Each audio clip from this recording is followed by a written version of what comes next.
आप देखना तो समय स्थितियों में पुत्र को पिता का आश्रय होता है और पिता को पुत्र का आश्रय होता है।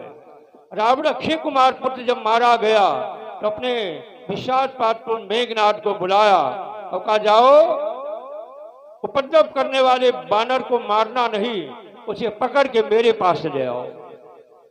तो मेघनाथ चला ब्रह्मफास लेकर।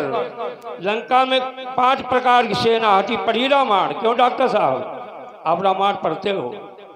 जो भी पढ़ते हैं रामायण उन्हें मालूम होगा। लंका में 5 प्रकार की सेना थी। कौन कौन? भट्ट, सुभट, नाना भट्ट, दारुण भट्ट, महाभट्ट।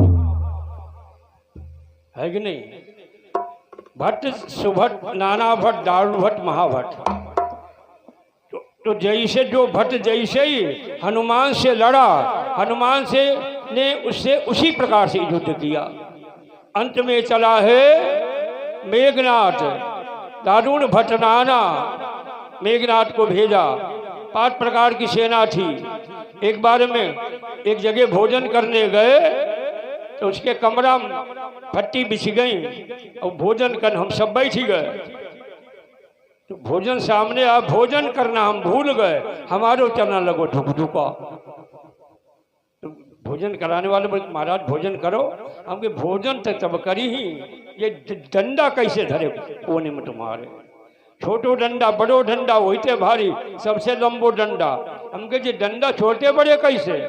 कि तुम्हें नहीं मालूम महाराज, चौराहा है या गुंडागर्दी ज्यादा हो रही, जैसे गुंडा तैसो डंडा। छोटो गुंडा छोटो डंडा, मझोल गुंडा, लंबो गुंडा भारी डंडा, ताइले डंडे रखे हैं। तो भैया जो सेना जिस प्रकार से जो वीर हनुमान से लड़ा, हनुमान ने उसी प्रकार से प्रतियोगिता से युद्ध किया। अंत में नाना भट्ट रूप में मेघनाथ ब्रह्मफास लेकर के आता है। हनुमान जी को ललकारा, ए उपद्रव करने वाले बानर तो होश में आ जा। ब्रह्मफास हाथ में ले ली। वारे रामचरितमानस में गोस्वामी तुलसीदास का आदर्श हनुमान ने सोचा, अगर ब्रह्मफास में नहीं बंधता हूं तो ब्राह्मण का दुनिया में अपमान होगा। ब्राह्मण का कौन सम्मान करेगा? ये ब्राह्मण की इज्जत और सम्मान था। हनुमान ने ब्रह्मफास को देखा, अपने आप को भगवान के कार्य में बढ़ा दिया। कार्य आप बंधावा। शाही कैदी के समान मेघनाथ हनुमान जी को बांध करके ले जाकर रावण के राजमहल दरबार में उपस्थित किया। रावण सिंहासन पे बैठा है, पूछता है आप कौन हो? हनुमान से रावण ने पूछा आप कौन हो? तो गीतावली में लिखा है, रावण पूछा कि रे कपि कौन है तू? तो दूत बलि तब राम बतायो, बोला मैं राम का दूत हूं। रावण ने फिर प्रश्न किया, बोले तपसी है कौन? राम नहीं, कभी रावण बोला। कभी तपसी कहता था, कभी तपसिया कहता था, कभी खलु कहता था। रावण का तपसी है कौन? हनुमान बोले हने उखर दूषण। रावण ने कहा सिंधु का कैसे पार लगायो? 400 को समुद्र को तुम कैसे पार करी गए?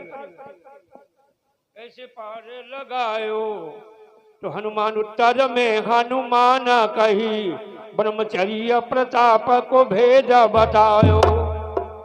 ब्रह्मचर्य की ताकत से 400 को समुद्र को मैं पार कराया। तो ब्रह्मचारी थे तो बंध कैसे गए? ब्रह्मचारी थे तो बंध कैसे गए? तो उत्तर में हनुमान कही, सपने पर नारी से चित्त चलायो। सपन में मेरा ध्यान पराई स्त्री पे चला गया, इसलिए मैं बंध गया।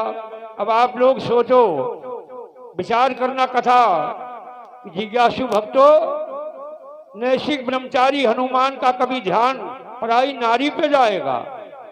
लेकिन उत्तर क्यों दिया? मेरा ध्यान है रावण, पराई नारी पे चला गया, मैं बंध गया। तुम सदैव मेरी माता को लंका में लिए बैठे हो, तुम्हारा क्या होगा? रावण के पास कोई जवाब नहीं आया। नीचे मुंह कर लिया और कहा एक बात बता, तेने उपद्रव क्यों किया, ये फुलवारी क्यों उजाड़ी। हनुमान के बानर का स्वभाव होता है, भूख लगी थी।